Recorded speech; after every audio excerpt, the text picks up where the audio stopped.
संसदीय समिति की बैठक तक पहुंची सियासी दलों की जंग, विपक्ष का आरोप, मीटिंग में एजेंडा पेश कर रही बीजेपी। केंद्र सरकार और विपक्ष के बीच टकराव सिर्फ संसद या चुनावी रैलियों तक ही सीमित नहीं रह गया है। अब इसकी जद में संसदीय समितियों की बैठक भी आ गई है।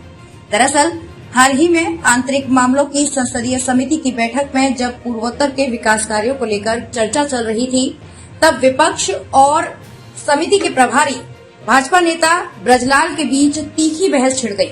इस पूरे विवाद की वजह थी सरकारी सचिव की ओर से पेश किया गया प्रेजेंटेशन, जिसमें पूर्वोत्तर के विकास के लक्ष्य का जिक्र सबका साथ सबका विकास के नारे के साथ किया गया। इसे लेकर तृणमूल कांग्रेस नेतृत्व में पूरे विपक्ष ने सरकार को घेर लिया कि आरोप लगाया कि यही नारा भाजपा के 2014 के घोषणा पत्र का भी हिस्सा था। विपक्ष के नेताओं के मुताबिक संसदीय समिति की बैठक में कोई भी प्रेजेंटेशन सत्ता में मौजूद पार्टी के नारों के साथ नहीं होना चाहिए। हालांकि संसदीय समिति के अध्यक्ष और भाजपा नेताओं ने विपक्ष के इन आरोपों को नकारते हुए कहा कि ये प्रधानमंत्री नरेंद्र मोदी का उद्देश्य है और इसे किसी पार्टी से जोड़कर या राजनीतिक मकसद से जुड़ा नारा बताना गलत है। उन्होंने कहा कि पीएम के नजरिए का महज राजनीतिक के नाम पर विरोध ठीक नहीं है। गौरतलब है कि सरकार रिपोर्ट्स के मुताबिक संसद में डेरेक ओ ब्रायन के नेतृत्व में तृणमूल कांग्रेस ने सरकार के इस कदम का विरोध किया है।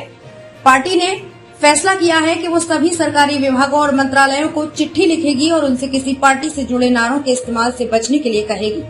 टीएमसी नेताओं के मुताबिक उनकी पार्टी कभी बंगाल में किसी सरकारी कार्यक्रम या किसी नीति को पेश करते हुए माँ माटी मानुष के नारे का प्रचार नहीं करती। ओ ब्रायन के मुताबिक ऐसे नारों का इस्तेमाल पार्टियां कर सकती है, पर सरकार कभी नहीं। गौरतलब है कि सरकार और विपक्ष की ये लड़ाई अभी और बढ़ने के आसार हैं।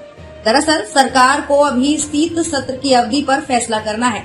इस बीच पूर्वोत्तर के कुछ सांसदों, खासकर ईसाई सांसदों का कहना है कि उन्हें क्रिसमस की तैयारियों के लिए काफी कम समय मिलता है। यहाँ तक कि कुछ सांसदों ने आंकड़े रखते हुए कहा कि आमतौर पर संसद के शीत सत्र का पहला हिस्सा क्रिसमस से 1 या 2 दिन पहले ही खत्म हो जाता है, जबकि अगला हिस्सा जनवरी के पहले हफ्ते में शुरू हो जाता है।